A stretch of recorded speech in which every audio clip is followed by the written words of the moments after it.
Tommy, the China's respondent on the currencies issue.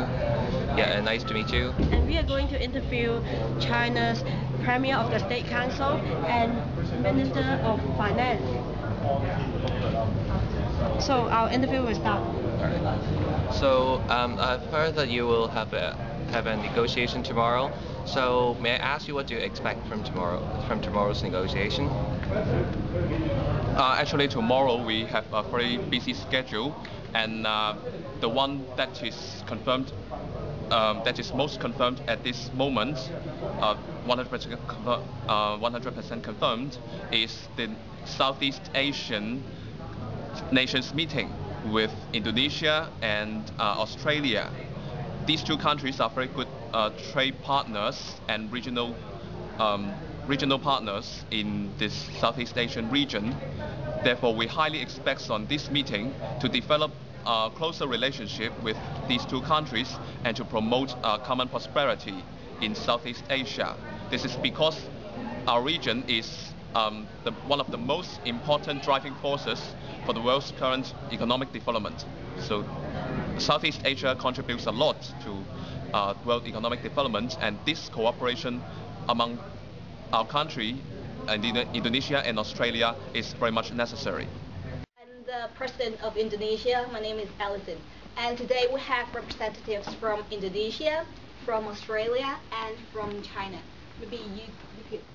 People's Republic of China's primary goal is security in food supplies. So we aim at self-sufficiency. That means our top agenda within China is to promote productivity and protect domestic farmers' interests.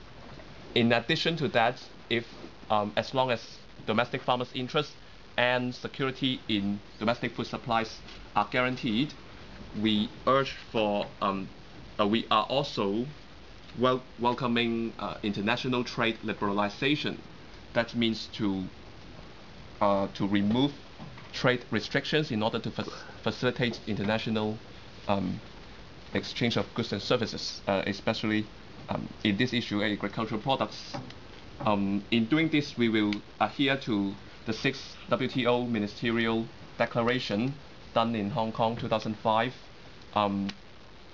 That is, we urge developed countries to remove their export subsidies and open up their markets. Only after that we will follow suit, and we aim at mutual opening of markets and elimination of restrictions. I'm standing here with the President of Indonesia, Alison. And can you please give me a quick update how the meeting went? Yeah, the meeting was a very great success. That Indonesia, China, and Australia have reached several agreements which will be published in a minute. So stay tuned to People's Daily. Thank you. Sebastian Lindström from People's Daily, here together with the committee from China that just joined in for the East Asia Summit. Mr. Arrow, Finance Minister, and Premier. Please give me a quick update. How was the meeting? Was it a success story or any problem? The meeting is successful and fruitful. The dialogue was delightful and constructive. We very much welcome the results coming up from the meeting, and we appreciate the efforts paid by the governments of Australia and Indonesia. Can you quickly just run up the points that was agreed on? The most important breakthrough done in this meeting is that we asked for mutual consensus on several issues. For example, all three nations urged for trade liberalization on a stable, gradual pace. Secondly, all three nations agree with mutual respect. All three nations agree with assistance to developing states, including but not limited to cancellation of debts. These are very major breakthroughs, as all three representative states of Southeast Asia, this very important region in the world, all agree with these important aspects. Thank you very much. Thank you very much. This is no doubt our goal of working, and we have worked so hard these years to achieve this goal. For example, in 2005, we launched the exchange reform. In 2005, we let renminbi appreciate by more than 10%. Yesterday night, renminbi rises beyond 7 to 1 US dollars. So we have already made a lot of efforts in achieving this point. However, we believe any adjustments on renminbi valuation must be at a reasonable and stable pace. It must not be too rapid. Otherwise, it will damage global economy. As if China's currency fluctuates too much, then global economy will suffer. Therefore, we have to do the currency reform at the same time, and we reform our internal financial systems, because at this moment China's internal financial system, we have to admit, they are not very well organized. Therefore, we improve our internal financial systems, and at the same time we open up for the free exchange rate. They must be going together. It must be synchronized, I like to say. In a fast pace. Revaluation must not be moved at a fast pace, otherwise all countries sitting here will suffer. Likewise, the euro is also appreciating. Yes, euro appreciates too much. That's why our effort is in vain. According to the market force, but not we appreciate Our or efforts are European in vain. Union. We rise a lot and you rise even more. Then how can you argue that this is our responsibility? It is not China's responsibility in this issue. I mean, that we bring to the table things that we can exchange, because that makes it a bit more fair. It's give and take, right? How was the meeting? Successful or non-productive?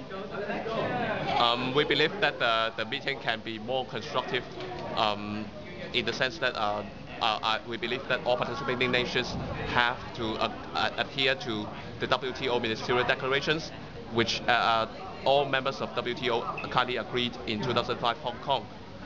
If this declaration is not adhered to, we believe that this negotiation is not that constructive. All efforts were paid in vain. What's your comment on Japan's 1.5 hour late arrival? We have no special comments on that. Japan is free to enter and exit any meeting as to their preference. Thank you very much. So I'm here with the Prime Minister of Japan. Please give me your quick vision of the meeting. How did it go? Oh, there's a lot of aggression going on. I'd really like to see some more cooperation, and I'm really hoping that everyone can become better. Like, what we're proposing is to be good global citizens, and we're hoping to see the same mutually same approach by other countries, so we can develop relationships in the future. How would you like to get closer to China and work with them more than work against them? Right now there's some challenges from the Japanese side. Can you please elaborate? There's a problem with China. I thought we're very good. I've opened up our agricultural goods. I don't know what you're complaining about. You can import to us. We don't have tariffs. It's brilliant. And maybe we can work some other relationship out later where you can take some of our exports at better prices too. Thank you very much. No problem. Thank you. What? Anyway, I'm standing here with the Trade Minister of Brazil. Please give me your take on the meeting.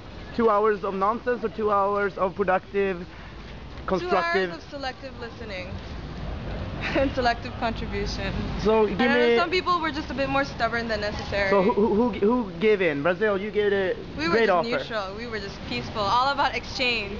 Like what? And increased trade. What did you bring to the table?